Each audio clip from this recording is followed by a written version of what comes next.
हाँ। एक बार प्रेम से बोलिए सूर्य भगवान की जय। यहाँ का इतिहास यही है बाबूजी, जब रामचंद्र जी का जन्म था, रामचंद्र जी के जन्म में 33 करोड़ देवता दर्शन करने आ रहे थे बाल रूप का। मनुष्य की कोई गणना नहीं थी। सूर्य भगवान का रथ आगे आगे प्रकाश करते हुए चल रहा था।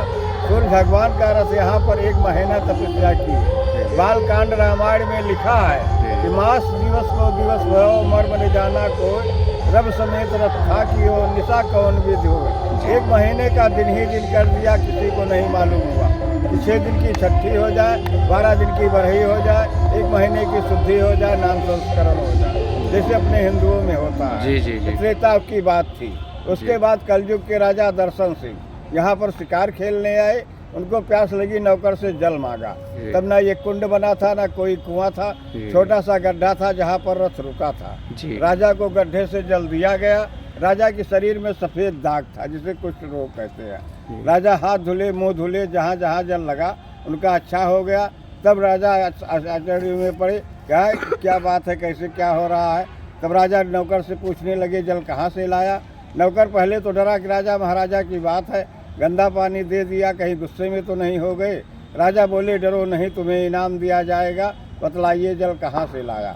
नौकर गया, गड्ढे को बतला दिया। राजा गड्ढे में स्नान किए, उनकी पूरी काया दिव्य हो गई। तब राजा का विचार हुआ कि ये शिकार खेलने की जगह नहीं है, कोई मायावी जगह है। शिकार को नहीं खेला, अयोध्या वापस चले गए। अयोध्या वापस गए और महारानी से बतलाए, लेकिन महारानी को विश्वास न हुआ, इसलिए कि रूप बदल गया था। राजा का पहचान नहीं हो सका।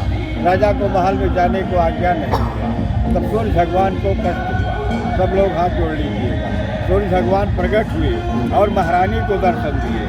बोले, हमारी माया से तुम्हारे पति अच्छा हुए, सूर्य भगवान के नाम से पिंड बनवाइए, तुम्हारा कल्याण होगा। राजा महाराजा की बात थी।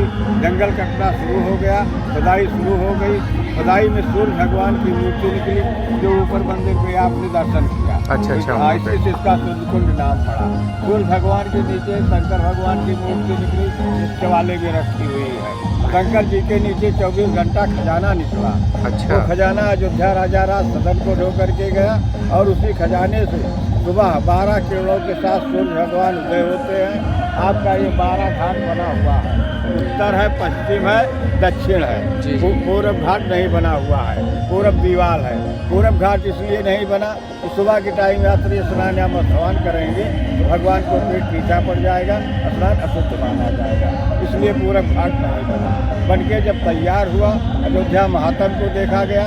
उस समय 9,989 मंदिर थे, 360 तीर्थ थे। आपके अयोध्या 14 कोस की मानी जाती है।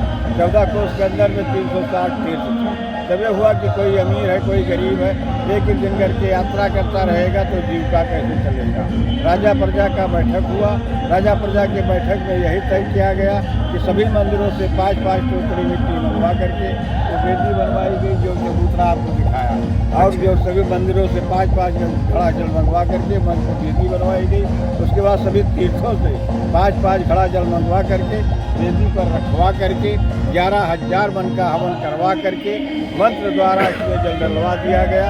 यात्री गणाओं या स्नान करें या स्नान करें, सूर्य भगवान के साथ अपनी जल दे, उनकी अयोध्या यात्रा पूर्ण। यहाँ का यही इतिहास है। बोलिए सूर्य भगवान की जय। हम लोगों ने दर्शन कर लिया ना, 5 कुंड जहाँ बता रहे थे आप। अच्छा, दर्शन हो गया हम ना का?